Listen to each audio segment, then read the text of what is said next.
woi aku punya calo kemarin kasih uang 50 juta, habis semua, terhandle semua, bisa duduk anakku di perguruan tinggi favorit. Nominal 25 juta rupiah atau 50 juta rupiah. Uang yang nominalnya itu 50 juta rupiah. Gila kan, bisa beli satu mobil abal-abal kalau misalnya 50 juta.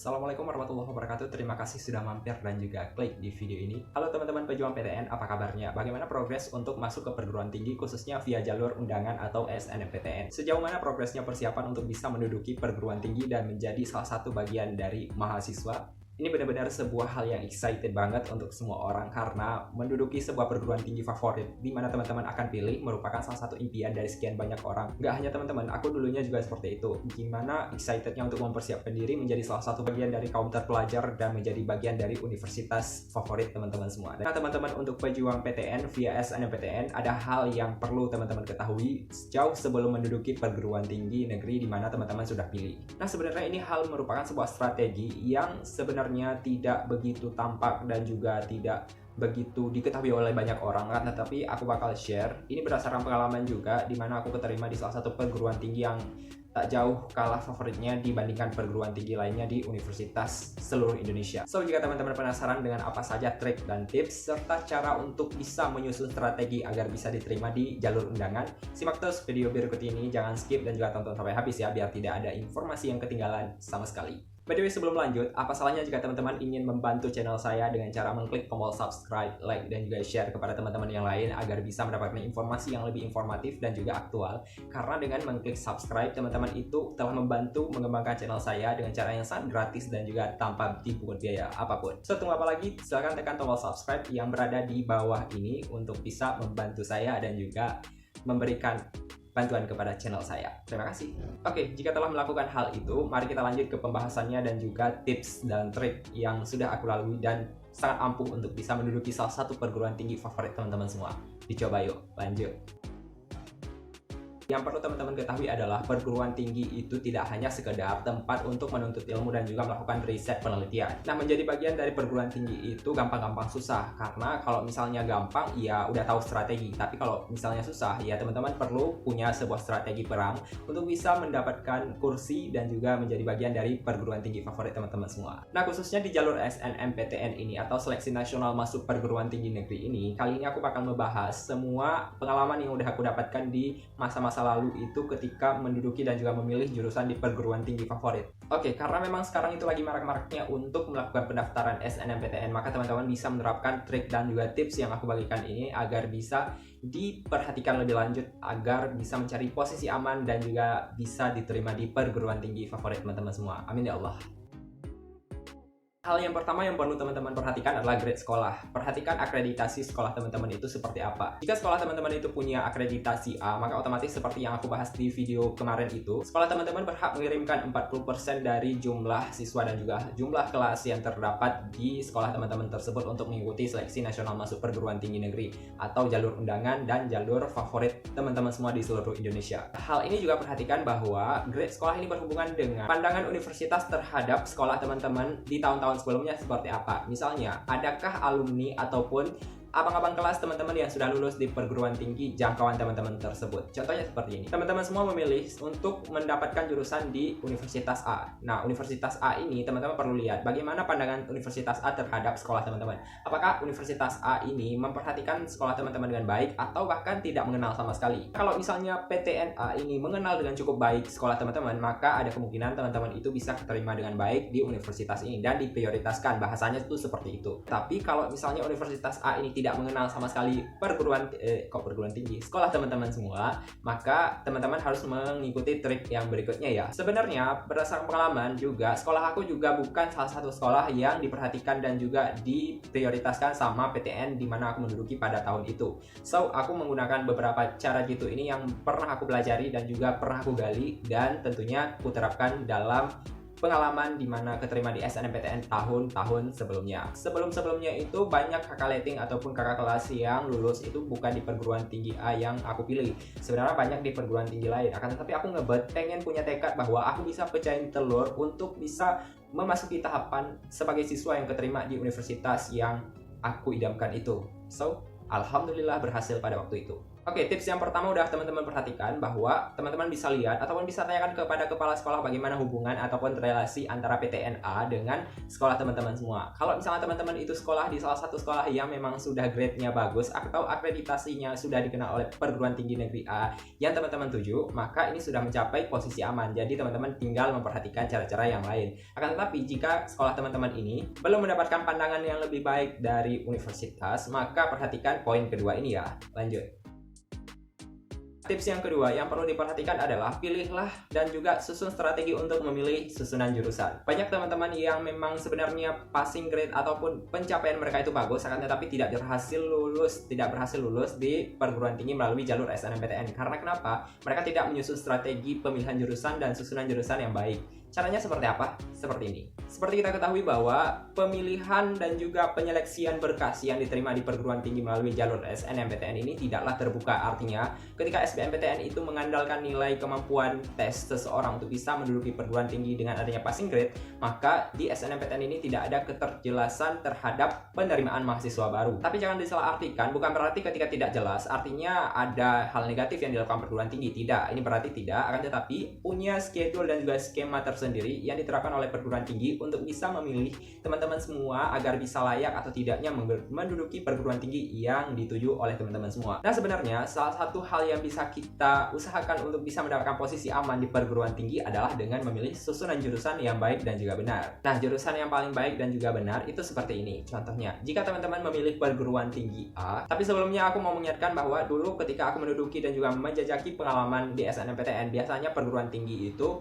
memberikan peluang kepada siswa yang akan mendaftar di SNMPTN dengan kategori 3 jurusan di 2 universitas yang berbeda. Aku nggak tahu apakah sekarang itu masih berlaku seperti yang sama aku alami dulu, tapi kalau tidak ya komen di bawah ya teman-teman. Susunan jurusan yang aku maksud tadi adalah jika teman-teman semua memilih jurusan di perguruan tinggi A, maka ketika teman-teman itu memilih jurusan di perguruan tinggi A, pilihlah 2 jurusan di perguruan tinggi A. Perlu teman-teman ketahui bahwa sistem penyeleksian berkas di universitas melalui jalur undangan ini, sistemnya itu sistem lempar. Jadi misalkan seperti ini, si Budi memilih jurusan di perguruan tinggi A dengan jurusan pertama itu adalah kedokteran, jurusan kedua itu adalah teknik, dan jurusan ketiga di Universitas B, jurusannya itu adalah pertanian. Berkas si Budi ini bakal diseleksi di Universitas A terlebih dahulu, di mana fakultas kedokteran itu bakal dibandingkan persaingannya. Bisa misalnya ada 1000 kursi yang bukan 1000 kursi, tapi 1000 saingan yang akan menduduki 20 kursi di Universitas A kedokteran jurusannya. Maka dilihat dulu nih nilai si Budi dan juga beberapa persyaratan lain layak atau tidak untuk menduduki perguruan tinggi A dengan jurusan kedokteran. Tapi kalau misalnya tidak mencapai di perguruan tinggi A dengan jurusan kedokteran,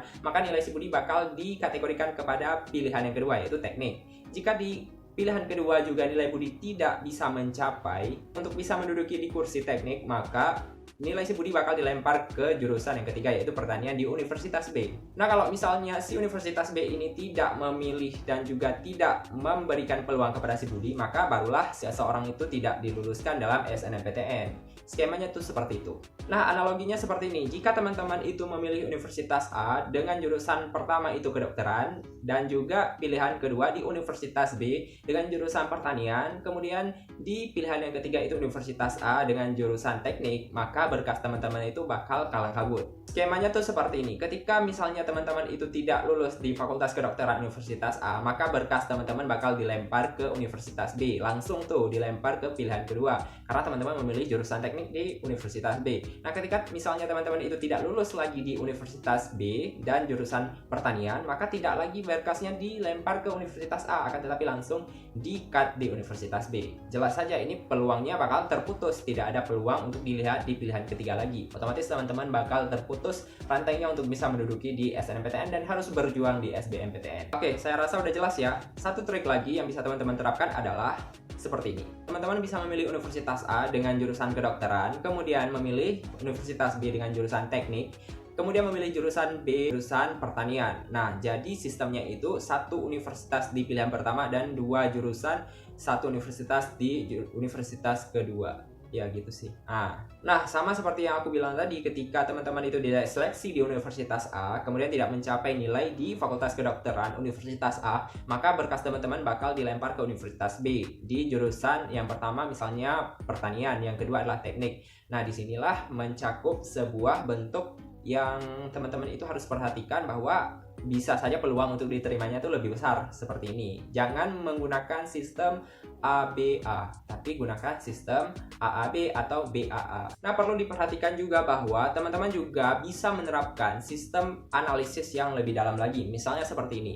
Penempatan jurusan pertama di pilihan pertama itu menentukan bagaimana teman-teman itu bisa diluluskan dan bisa diterima. Misalnya seperti ini. Teman-teman udah tahu bahwa Universitas A misalnya dengan jurusan favoritnya adalah kedokteran. Maka pada pilihan pertama jangan letakkan jurusan yang lebih rendah kategori grade pilihan pertama, karena itu bakal bisa membuat teman-teman itu tidak bisa mencapai target. Artinya, misalnya kedokteran itu punya peminat 1000 lebih. Kemudian teman-teman meletakkan jurusan teknik misalnya yang peminatnya 800 lebih di pilihan pertama, itu benar-benar kayak sebuah hal yang pertama itu agak rendah kemudian naik ke tinggi, jadi nggak seimbang. Jadi bagusnya itu seperti turun tangga, ada yang pertama lebih tinggi, kemudian pilihan kedua lebih rendah, kemudian pilihan ketiga lebih rendah. Ini yang perlu diperhatikan teman-teman, bahwa passing grade di sini tidak berfungsi. Artinya passing grade itu hanya difungsikan kepada orang-orang yang menderita menjalani tes SBMPTN atau seleksi bersama masuk perguruan tinggi negeri. Banyak banget tuh yang salah kaprah dalam hal ini. Mereka memperhatikan passing grade jurusan masing-masing. Nah, sebenarnya perguruan tinggi itu tidak memperhatikan passing grade dalam memilih dan juga menentukan teman-teman semua untuk bisa menduduki kursi yang ada di perguruan tinggi via jalur SNMPTN. Perhatikan itu. Ya, jangan gunakan passing grade lagi. Itu cara lama, nggak dipakai lagi. Nah, strategi yang ketiga yang harus teman-teman ikuti adalah jangan ikut-ikutan teman-teman yang lain ya. Banyak nih pengalaman teman-teman aku juga. Teman-teman misalnya memilih jurusan yang tidak sadar diri, kasarnya seperti itu. Udah sekolahnya itu tidak dikenal oleh PTN, kemudian nilainya pas-pasan, tidak punya prestasi akademik maupun non-akademik, maka memaksakan diri untuk ikut-ikutan di jurusan favorit, misalnya jurusan kedokteran atau jurusan medis lainnya yang memang banyak sekali saingannya. Ini sama aja kayak bunuh diri, ya enggak? Nah, teman-teman jangan ikut-ikutan teman-teman yang lain. Misalnya banyak tuh yang misalnya jurusan IPA lebih lari ke kedokteran semua, kemudian ke jurusan teknik semua, ke jurusan yang lain semua, saintis semua. Dan ini merupakan sebuah trik di mana teman-teman itu kayak punya saingan lebih. Nah, yang perlu diperhatikan di sini adalah seleksi nasional masuk perguruan tinggi ataupun per jalur undangan ini tidak memperhatikan keberuntungan via jalur nilai. Artinya ketika teman-teman itu punya nilai 95 ke atas, itu bakal menjadi resiko lebih tinggi. Apalagi kalau teman-teman itu berasal dari sekolah-sekolah yang tidak diprioritaskan dari perguruan tinggi. Bisa aja perguruan tinggi bakal menaruh curiga kenapa nilainya 95 semua, karena ada tindakan-tindakan yang pengalamannya pada saat aku itu ada sekolah-sekolah yang merombak nilai rapor dan akhirnya mereka diterima di perguruan tinggi pada saat seleksi berkas, tapi nilai rapornya itu tidak lulus seleksi berkas karena telah memanipulasi nilai rapor yang tidak real, alias rapornya dibuat abal-abal. Teman-teman perlu perhatikan ini semua, bahwa SNMPTN itu adalah sebuah jalur yang menguji kejujuran teman-teman semua. Jangan hanya karena ingin ambisi untuk duduk di perguruan tinggi negeri favorit teman-teman semua, kemudian teman-teman melakukan hal-hal curang yang bisa mengakibatkan fatal kepada teman-teman semua. Apalagi kalau nanti bakal diminta klarifikasi langsung dari kepala sekolah yang akan dipanggil ke tempat di mana perguruan tinggi teman-teman bakal diterima. Gawat kan? Hal yang perlu diperhatikan juga bahwa jangan sekali-kali memanipulasi berkas-berkas lainnya, misalnya sertifikat atau sertifikat yang lainnya. Pernah pengalaman teman-teman saya yang pada saat keterima di SNMPTN jalur undangan, mereka memanipulasi sertifikat akademik dan juga non-akademik yang diupload kepada laman SNMPTN. Nah, di sini mereka diterima di perguruan tinggi favorit, akan tetapi setelah diverifikasi secara langsung oleh perguruan tinggi favorit yang sudah canggih, berkas mereka itu tidak lulus alias manipulasi dan ketahuan. Akhirnya sekolahnya di blacklist dan juga tidak diterima selama 5 tahun berturut-turut untuk bisa mendaftarkan diri di perguruan tinggi favorit. Gawat kan ya? Cari aman aja, nggak usah bikin sesuatu yang memang manipulatif kali, nggak usah ambisi kali. Kalau misalnya nggak lulus di SNMPTN, kita masih punya jalur SBMPTN. Trik selanjutnya adalah kuliah itu permasalahan 4 tahun menjalani masa-masa studi yang sangat berat, masa-masa studi yang memang menguji adrenalin. Aku udah ngerasain sendiri bagaimana perjuangan untuk bisa menduduki perguruan tinggi dan juga untuk keluar dari perguruan tinggi. So, pilihlah jurusan yang sesuai dengan teman-teman semua. Jangan hanya karena orang tua teman-teman itu memaksakan untuk bisa menjadi dokter atau banker atau segala sesuatu yang berhubungan dengan jurusan-jurusan favorit, terus teman-teman itu tergiur dan terpaksa harus menduduki perguruan tinggi tersebut dengan cara-cara yang tidak sesuai teman-teman semua. So, ketika teman-teman itu punya bakat di seni sebenarnya, tapi orang tua teman-teman itu pengen kau harus jadi dokter, pokoknya mama nggak mau tahu, pokoknya kalau nggak jadi dokter mama nggak akan biayai kau untuk kuliah di perguruan tinggi itu. Jangan dengarkan, bukan jangan dengarkan ya, tapi yang namanya orang tua pengen yang terbaik untuk anaknya bukan, tapi coba nasihati dengan baik bahwa mak, passion aku seperti ini, kemudian aku bakalan seperti ini. Kalau misalnya paksain diri untuk menduduki di perguruan tinggi dengan jurusan kedokteran misalnya, ya nanti aku bakal nggak sanggup lihat-lihat darah atau apapun, pasti orang tua juga bakal mengerti, karena jurusan ini menentukan kamu untuk bisa berkembang ke depannya seperti apa. Kamu nggak mau kan kalau misalnya lulus di perguruan tinggi jurusan kedokteran akan tetapi jadi dokter abal-abal nanti kan, karena memang itu bukan passion kamu. Tidak perlu takut teman-teman itu berada di jurusan-jurusan kecil, asalkan teman-teman itu punya sebuah misi dan juga punya passion yang baik di bidangnya. Misalnya teman-teman itu sebenarnya berminat ataupun punya passion di bidang guru, ya nggak apa-apa jadi guru, karena sesuatu yang kita cintai itu bakal berkembang menjadi lebih baik. Ya lebih gawat lagi kalau misalnya teman-teman itu memaksakan diri yang sebenarnya bukan passion teman-teman sendiri, dan untuk bisa lebih aman di situ teman-teman harus melakukan apapun. Pokoknya aku harus lulus di perguruan tinggi favorit ini, titik, nggak ada koma. Nah, yang perlu diperhatikan lagi adalah jangan percayakan kepada calo atau jaminan-jaminan untuk masuk perguruan tinggi negeri via SNMPTN dengan jaminan tertentu. Misalnya banyak tuh beredar di mana-mana ada bantuan untuk bisa masuk perguruan tinggi dengan meletakkan uang sekian untuk bisa menduduki perguruan tinggi via jalur SNMPTN. Aku pengen jelasin itu semua bahwa itu semua adalah hoax, semua itu adalah manipulasi dan juga untuk tata cara cari uang orang-orang yang ada di luar sana. Jangan pakai itu semua, jangan buang-buang duit. Daripada kalian itu nyogok orang ataupun berikan kepada calo, mending kalian kasih ke aku ya kan. Ataupun kalian itu lebih baik subscribe channel ini untuk bisa mengembangkan dan juga membantu biar channel ini tuh terus berkembang ya, daripada kasih uang ke calo ya. Sebenarnya trik calo itu seperti ini teman-teman semua. Ini bukannya kalau misalnya ada calo yang nonton video ini, aku minta maaf ya karena udah rusakin pekerjaan kalian semua. Ya jangan marah sama aku, jangan cari-cari aku, pokoknya aku tidak bertanggung jawab akan itu semua. Tapi yang namanya kejahatan itu tidak boleh dilakukan. Sistem calo itu seperti ini, ketika misalnya si calo A menargetkan sebuah janji kepada si anak B, misalnya B ya. Oke, datanglah si calo ini kepada orang tua si B, mengatakan bahwa anak Anda bisa lulus di perguruan tinggi ini dengan jurusan favorit kedokteran misalnya, dengan catatan harus memberikan uang ataupun nominal 25 juta rupiah atau 50 juta rupiah.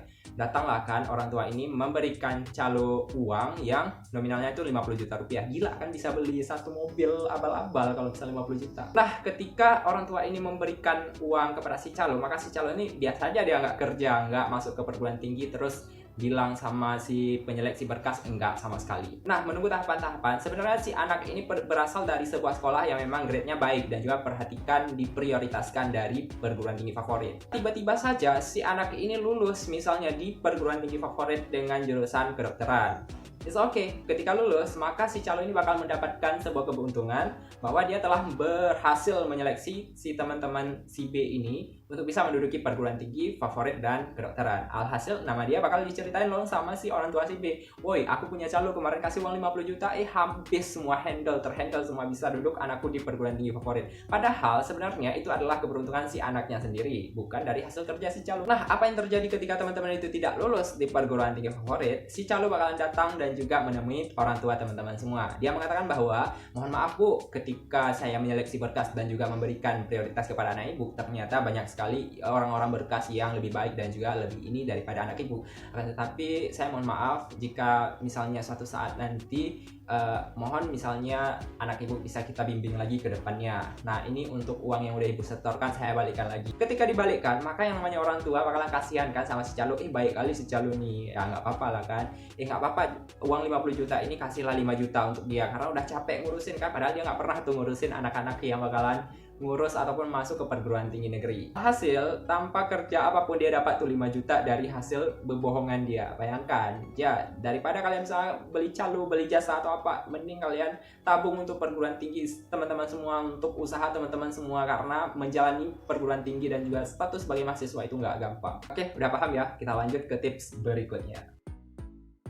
Nah, teman-teman juga harus memperhatikan blacklist ataupun angka-angka yang diprioritaskan dari perguruan tinggi favorit. Sebenarnya, angka blacklist ini tidak diterangkan secara jelas oleh perguruan tinggi. Artinya tidak ada kejelasan tertera di dalam aturan bahwa sekolah itu bakal di blacklist atau enggak. Cerita blacklist itu seperti ini. Misalnya, perguruan tinggi A telah mempercayakan seorang alumni dari sekolah B misalnya. Nah, ketika si alumni dari sekolah B ini telah lulus, akan tetapi dia tidak menerima kursi ataupun jalur ini untuk diterima di perguruan tinggi A. So, ketika itu perguruan tinggi A merasa bahwa dilepehkan dari pilihan jalur undangan yang telah dipercayakan kepada si alumni sekolah B. So, si perguruan tinggi A bakal membuat sebuah daftar bahwa selama 5 tahun itu si teman-teman di sekolah B tidak bisa ataupun tidak diprioritaskan untuk lulus di perguruan tinggi A. Ini sebenarnya bisa dipercaya ataupun bisa tidak sih, karena memang ada ceritanya perguruan tinggi itu bakal memprioritaskan sekolah-sekolah yang menghargai mereka. Ya, analoginya seperti ini. Ketika kita memberikan sesuatu kepada orang, ketika orang itu menghargainya,